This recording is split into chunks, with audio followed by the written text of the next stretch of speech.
আসসালামু আলাইকুম। হ্যালো দর্শক, আমরা অনেকেই প্রান্তিক যারা খামারি আছি অনেকেই গাভী গরু পালন করি, বেশি অংশেই গাভী গরু পালন করি, কিন্তু প্রাথমিক জ্ঞান না থাকার কারণে অনেক ধরনের বিপদ ঘটে যায় আমাদের খামারে। আমরা প্রথমত কিভাবে বুঝবো যে গাভী ক্যালসিয়াম শর্ট করবে বা ক্যালসিয়াম কম হয়ে গেছে?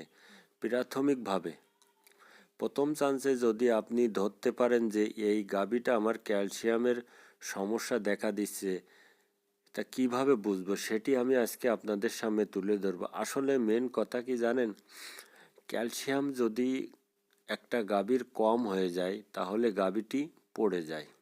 পড়ে গেলে ওই গাভীর পিছনে অনেক টাকা খরচ হয়ে যায়, তারপরে ওইভাবে স্বাভাবিকভাবে গাভী ফিরে আসে না। এই জন্যই আপনার আমার সবারই চেষ্টা থাকবে গাভীর জন্য ক্যালসিয়াম কম না হয়। আমরা কি করি যে বাচ্চা দেওয়ার পরপরই গাভীর দুধ আসতে কমসে কম 15-20 দিন বা কোনো গাভী 1 মাস সময় লেগে যায় সঠিকভাবে দুধ নামতে। এইসব গাভীগুলো দেখবেন হুট করে ক্যালসিয়াম শর্ট করে এবং গাভী শুয়ে পড়ে। ওই গাভী উঠানো অনেক কষ্টদায়ক হয়ে যায়। এই জন্যই চেষ্টা রাখতে হবে যে আমাদেরকে গাভীদেরকে নিয়ম মাফিক ভালো খাবার দাবার খাওয়াতে হবে, সঠিক পরিমাণ ওর দেহের ওজন হিসেবে খাবার দাবার খাওয়াতে হবে। কারণ আমি ওর কাছ থেকে অধিক পরিমাণ দুধ নিচ্ছি, কিন্তু ওইভাবে যখন খাবার দাবার না দেওয়া হয় তার কারণে গাভীর ক্যালসিয়াম শর্ট করে এবং গাভী শুয়ে পড়ে। প্রথমত দেখবেন যে গাভীটা ক্যালসিয়ামের কম হবে, গাভী উঠতে গেলে অনেক কষ্ট হবে। একটা গাভী উঠতে গেলে। আপনার খামারে গাভী থাকলে দেখবেন এরকম ভাব হলে, বা কোনো গাভী আছে উঠার সময় হুট করে ঠেলে ওঠে গায়ে হাত দেওয়ার সাথে সাথে। কোনো গাভী দেখবেন যে গাভীর ক্যালসিয়াম কম আছে সে উঠতে গেলে কষ্টদায়ক হবে তার অনেক, বা এক পায়ে ভর দিয়ে সে দাঁড়ায় থাকে। আর একটা দেখবেন যে গাভী খাবার খাওয়ার সাথে সাথে, খাবার শেষ হলে সাথে সাথে শুয়ে পড়ে, কিন্তু অন্য গাভী বলো অনেকক্ষণ দাঁড়ায় থাকে, জাগর কাটে, তারপরে যে সে শোয় যখন শোয়ার দরকার হয়। কিন্তু যে গাভীর ক্যালসিয়াম কম থাকে সে খাবার খাওয়া শেষ সাথে সাথে সে শুয়ে পড়ে। এই জন্য অবশ্যই এইসব গাভীদেরকে আমাদের উচিত ক্যালসিয়াম খাওয়ানো। মাসে কমসে কম 10 থেকে 12 দিন ক্যালসিয়াম খাওয়াতে হবে। বড় গাভী হলে 150 মিলি এবং একটি মাঝারি হলে 100 মিলি করে ক্যালসিয়াম ওর খাওয়া যেতে হবে। এটা অবশ্যই করতে হবে, কারণ একটা গাভী যদি ক্যালসিয়ামের কম ঘাটতি হয়ে যায় ওই গাভীর পিছনে কমসে কম 8-10 হাজার টাকা খরচ হয়ে যায়, এবং তারপরেও গাভী স্বাভাবিকভাবে ফিরে আসে না এবং দুধ সেইভাবে নামে না, কারণ অ্যান্টিবায়োটিক দেওয়ার কারণে দুধ অনেক কম হয়ে যায়।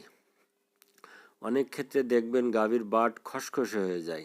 যখন ক্যালসিয়াম কম হয়ে যায় তখন বাটগুলো খসখসে হয়ে যায়, চেহারা কীরকম উষ্ণ হয়ে যায়। এই জন্য অবশ্যই আমরা যারা গাভী পালন করি অবশ্যই আমাদেরকে জানতে হবে, কেননা প্রাথমিকভাবে যদি আমরা ওই গাভীটা আমরা ধরতে পারি, নিজেরা চেষ্টা করে তার খাবার দাবার মেনু চেঞ্জ করে প্রোটিন জাতীয় খাবার খাইয়ে বা ক্যালসিয়াম খাইয়ে, জিঙ্ক খাইয়ে ওই গাভীটা স্বাভাবিকভাবে ফিরিয়ে আনা সম্ভব। কিন্তু এইসব গাভী মারাত্মক আকার ধারণ করে যখন বাচ্চা দেওয়ার সময় অনেক সমস্যা হয়ে যায়। এই জন্য বলবো গাভীদেরকে দুধের ওজন বা শরীর ওজন হিসেবে ওদের খাবার দাবার দিতে হবে, তাহলে গাভী ঠিক থাকবে। এবং প্রতি মাসে 10 দিন অবশ্যই ক্যালসিয়াম খাওয়াতে হবে। ক্যালসিয়াম নিয়ম মাফিক খাওয়া যেতে হবে এবং সাথে সাথে কাঁচা ঘাস খাওয়াতে হবে। পর্যাপ্ত পরিমাণ কাঁচা ঘাস খাওয়াতে হবে। কাঁচা ঘাসেও ক্যালসিয়াম আছে। আমরা অনেকেই ঘাস খাওয়াতে চাই না, আমাদের এটি প্রধান দোষ। এই জন্যই বলবো একটা গাভীকে পার ডে 30 থেকে 35 কেজি কাঁচা ঘাস খাওয়ানোর চেষ্টা করবেন, তাহলে দেখবেন আপনার ওষুধও কম লাগবে, ক্যালসিয়াম খাওয়ানো কম লাগবে, দানাদার খাবারও কম লাগবে, স্বাভাবিকভাবে দুধ আপনি পাবেন ইনশাল্লাহ। এই জন্যই অবশ্যই গাভী পালন করতে হলে আপনাকে কাঁচা ঘাসের প্রয়োজন। যদি কাঁচা ঘাস না থাকে তাহলে বলবো আপনি খামার করবেন না। যাদের কাঁচা ঘাস আছে তারাই খামার করার চেষ্টা করবেন, কেননা কাঁচা ঘাসের অনেক